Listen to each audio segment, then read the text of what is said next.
I bought it. Yeah, I bought it on Friday morning. Sorry, I bought it on Friday afternoon. It fell like a gift from heaven into my lap on Friday morning. So here's what I heard Friday morning. I heard Foot Locker just increased their dividend to $1.60, which gave it a yield of 5.8%. I heard they were buying back, or they'd authorized a buyback of 1.2 billion dollars worth of shares. Market cap at that point was just over $2 billion. I heard that they lowered earnings.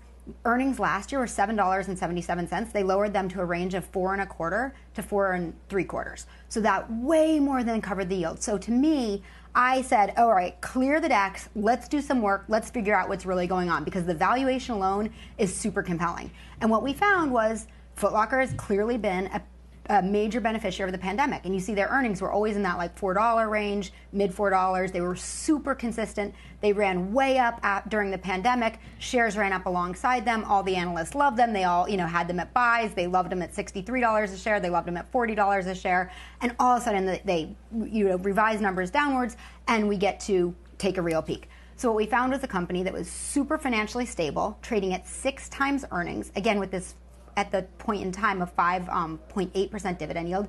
Now that's down to about 5.5%.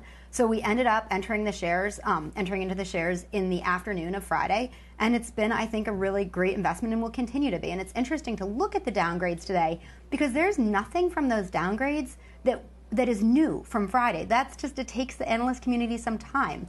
And so I look at that and I think to myself, all right, they're not telling me anything new today. I digested what they're telling me today. I digested all that on Friday and got in. One of the nice things today is if people do want to buy it, it was up, I think, about 5% from where we bought it on Friday. It was up 5% in the afternoon. Then it was up about 8% and change yesterday. Okay. Now you're down 8%. So you can still get in. There's still time. Goldman has also downgraded it today. And by the way, as part of the Barclays downgrade, quite a dramatic price cut to $24 from $58. Jenny, I got to bounce. I got something else I got to get to, but I appreciate you being on. You're on Thursday. We'll continue the conversation there. That's Jenny Harrington.